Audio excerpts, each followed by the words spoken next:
16 साल की उम्र में वीर गति को प्राप्त होने वाले अभिमन्यु की कहानी।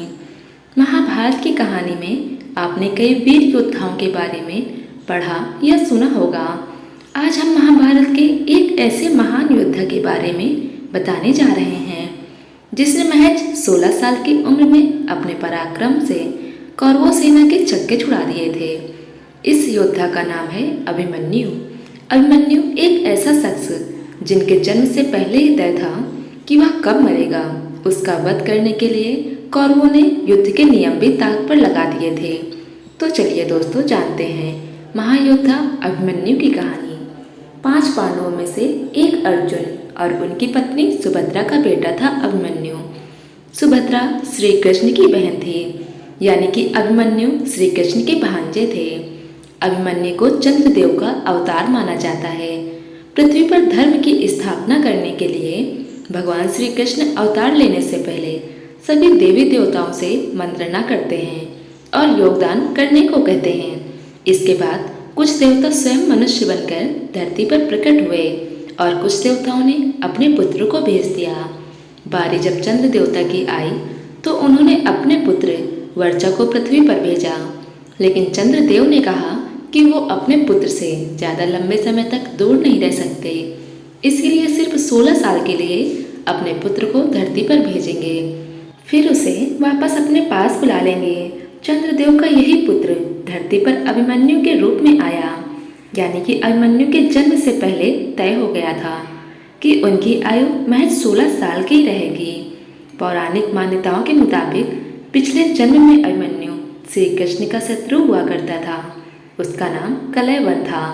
कलैवन एक बार जरासंध के बहकावे में आ गया और मथुरा पर आक्रमण कर दिया, लेकिन भगवान श्री कृष्ण कलैवन को राजा मुचकुंद की गुफा में ले गए और कलैवन ने सोए हुए राजा मुचकुंद को श्री कृष्ण समझकर जगा दिया। राजा मुचकुंद की नज़र कलैवन पर पड़ते ही वह जलकर भस्म हो गया। तब भगवान श्री कृष्ण ने उसकी आत्मा को एक पोटली में बंद कर दिया। एक बार श्री कृष्ण की बहन सुभद्रा ने गलती से वह पोटली अपने हाथों से खोल दी। फिर पोटली से आत्मा निकलकर सुभद्रा के गर्भ में चली गई और अभिमन्यु का जन्म हुआ। अभिमन्यु को महाभारत काल के महान योद्धाओं में से एक माना जाता है। कहा जाता है कि उसके जितना पराक्रमी महाभारत में और कोई नहीं हुआ। महज 16 साल की उम्र में उसने अकेले कौरवों की प्रमुख सेना को जख्मी कर दिया था। महाभारत के युद्ध में अभिमन्यु ने दुर्योधन के पुत्र लक्ष्मण, रुक्मार्थ, बृहदबाला, शल्यपुत्र, दुष्मान नारा समेत कई योद्धाओं को मार गिराया। महाभारत के युद्ध में 13वें दिन कौरवों ने पांडवों को फंसाने के लिए द्रोणाचार्य की मदद से चक्रव्यूह का निर्माण कराया। उस युग में चक्रव्यूह को भेदकर बाहर निकलने की कला सिर्फ 4 लोग जानते थे, भगवान श्री कृष्ण, गुरु द्रोणाचार्य, अर्जुन और प्रद्युम्न। अर्जुन ने सुभद्रा को एक बार चक्रव्यूह भेदने की कला बताई थी। अभिमन्यु उस समय अपनी माँ सुभद्रा की कोख में थे। वो इतने बुद्धिमान थे कि माँ की कोख में रहते हुए चक्रव्यूह में प्रवेश करने की कला सीख गए।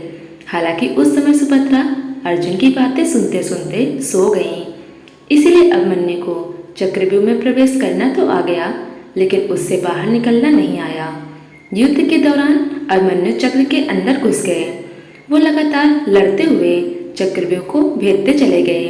अभिमन्यु ने चक्रव्यूह के 6 चरण पार कर लिए। अब बस 7वें और आखिरी चरण को भेदना था। इसी दौरान उसने दुर्योधन के पुत्र लक्ष्मण का वध कर दिया। इससे दुर्योधन का गुस्सा 7वें आसमान पर चला गया। उसने युद्ध के सारे नियम ताक पर रखे और 7 योद्धाओं को एक साथ अभिमन्यु से युद्ध करने भेज दिया। कौरवों ने अभिमन्यु का रथ तोड़ दिया और ताबड़तोड़ वार किया। अभिमन्यु ने हार नहीं मानी।